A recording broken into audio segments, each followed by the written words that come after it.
join you in the quiet.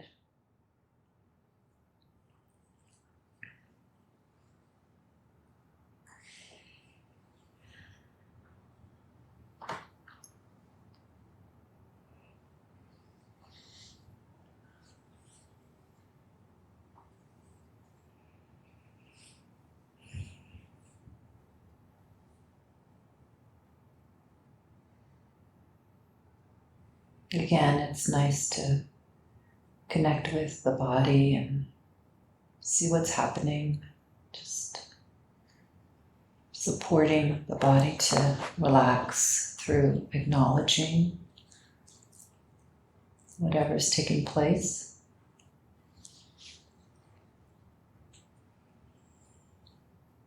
The nervous system coming to rest. The mind is happy to relax, given the chance. It doesn't like to have to be captain all the time. And it loves relaxing and being in what the mind is actually made of and arises out of. Mind loves to rest, cradled in being in the vastness of big mind, the larger, spacious mind.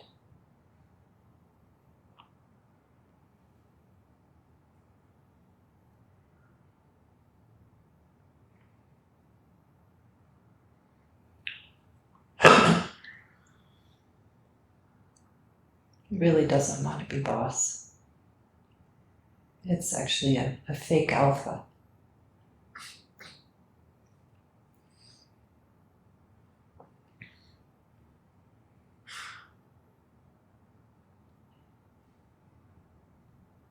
It prefers to be a follower. A follower to its true source.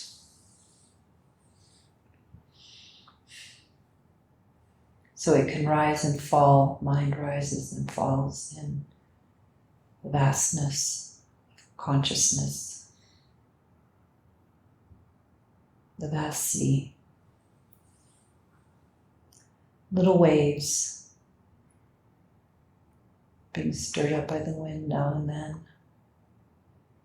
rising and falling in the vast sea of consciousness.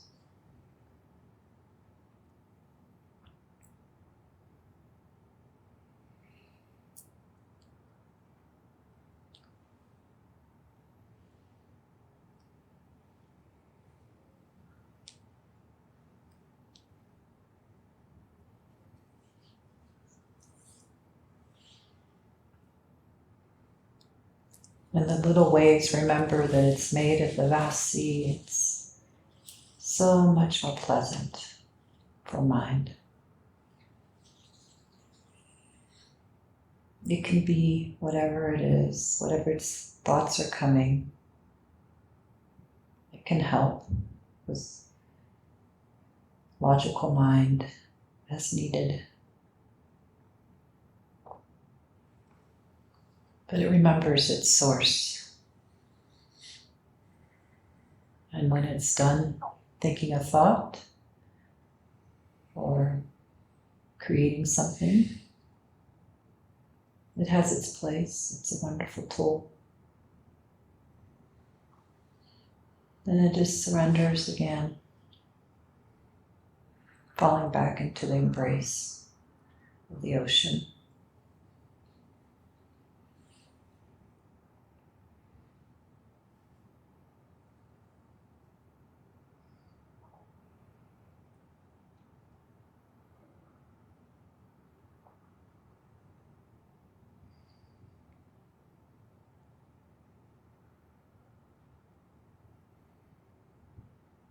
It's made of the same stuff as the vast ocean.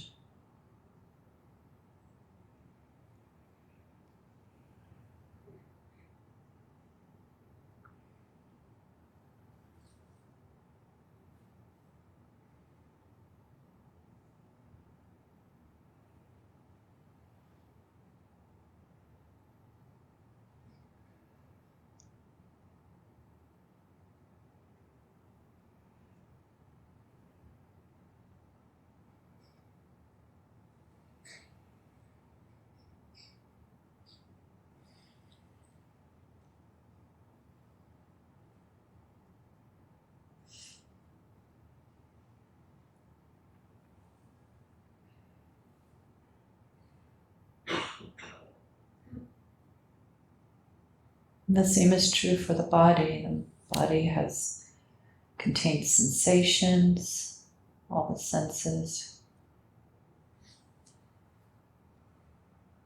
and even more seemingly solid feelings, which may or may not have a story attached to it. Sensations typically don't have a story attached to them.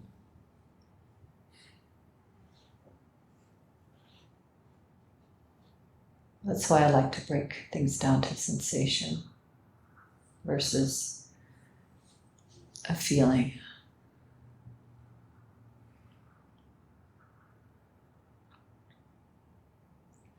It kind of starts to untangle something that is energetic in nature.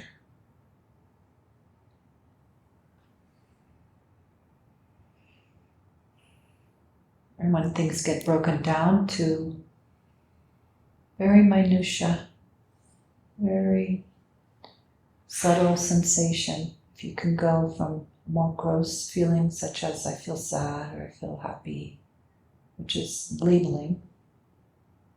Gross doesn't mean bad, it just means it's seemingly more solid. So you drop below label and start feeling into the sensation, the dancing molecules of sensation. You may still have a little label. It feels good, it feels bad. I'm uncomfortable, it's pleasant. So you want to drop below that even. And to can you just feel the sensation without making anything up about it?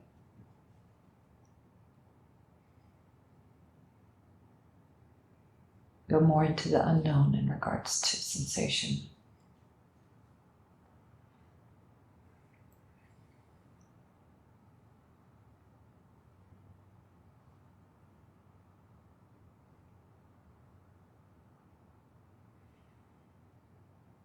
It's vibration.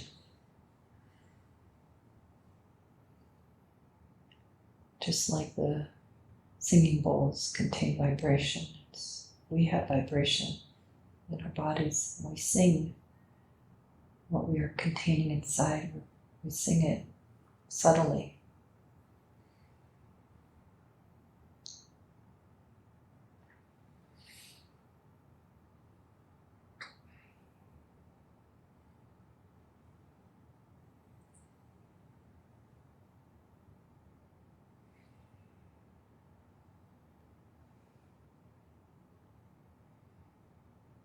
And then the body can relax rather than having a story be labeled over what's happening in the body, which will make it tense or do something, contract.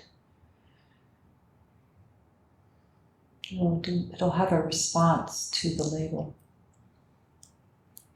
If you let it break it down to vibration, you can relax and slowly learn how to just harmonize again. Harmonize meaning that we become balanced over time.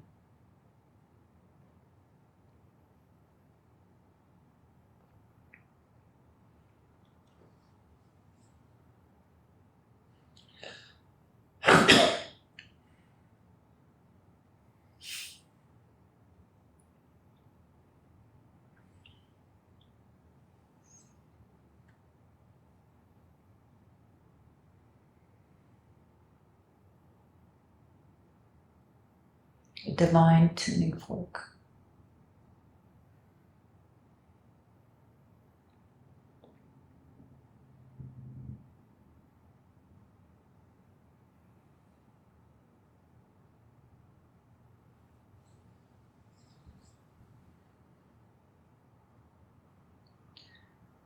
It is said that the practice of yoga helps one to become more subtle. Yoga meaning the kind of work we're doing.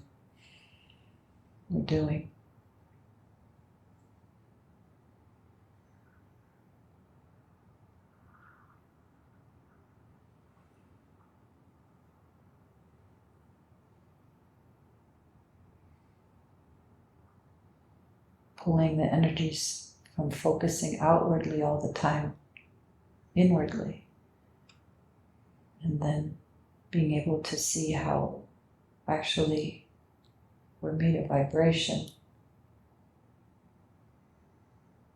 really helps to, in a profound way, to bring one back to simplicity and subtlety.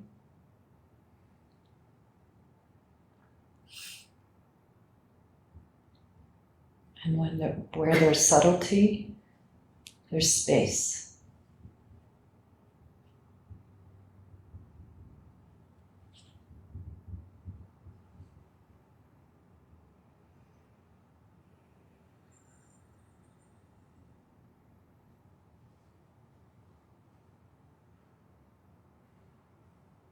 That's why I like that saying that I said earlier, dancing particles of light.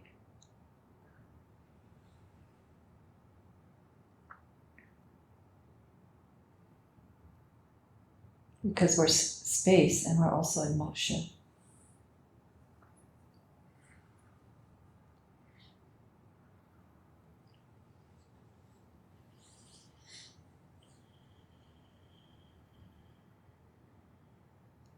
And I think that's the true meaning of alchemy. Turning lead into gold is the process of going from the gross, meaning believing in everything being so real, including the feeling of being a personal self, right? To the subtlety of opening to oneself as vibration is alchemy.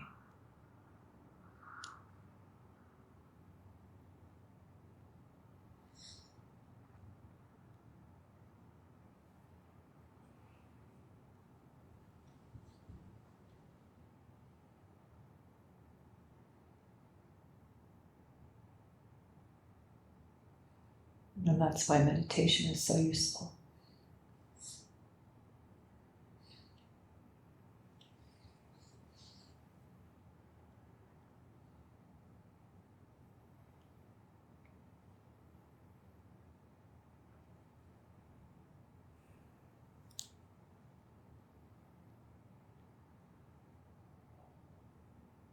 And the subtlety, like I said, it leads to this understanding that we're inherently empty.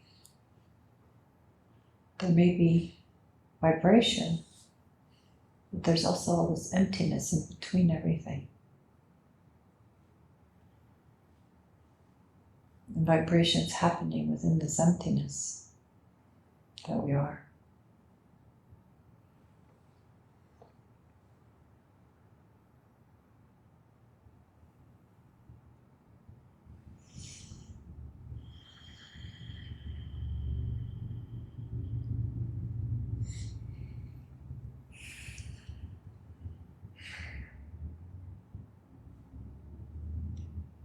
And something can really relax even more when one opens up to just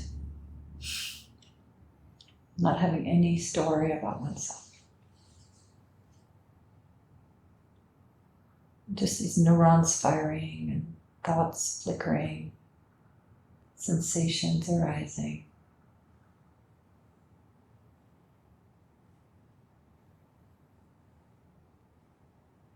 Experiencing without any need to have there be a person experiencing, just experiencing, arising.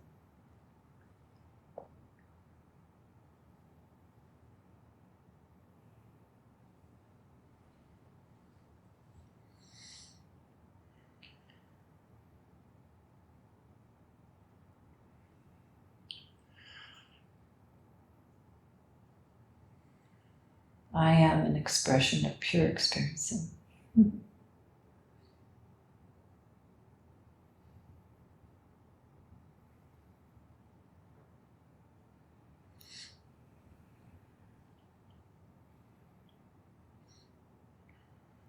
the conditioned self is actually a good thing in many ways.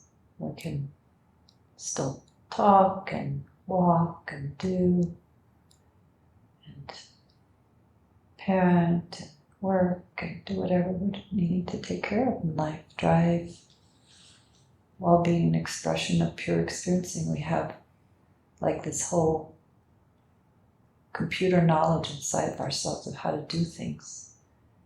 But we don't need to keep feeling like there's a person there for this doing to keep taking place. It's already in place. We can let go safely.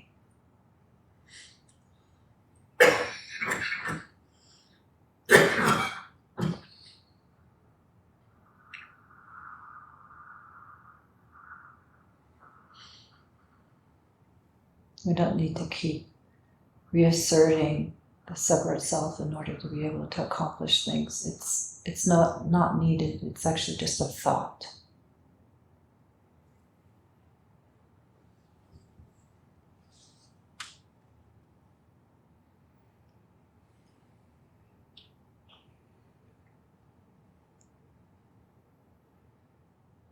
So this ties into our talk earlier, the meditation earlier. And when you're ready, you can slowly bring yourself back into the room in a conscious physical way with your feet planted.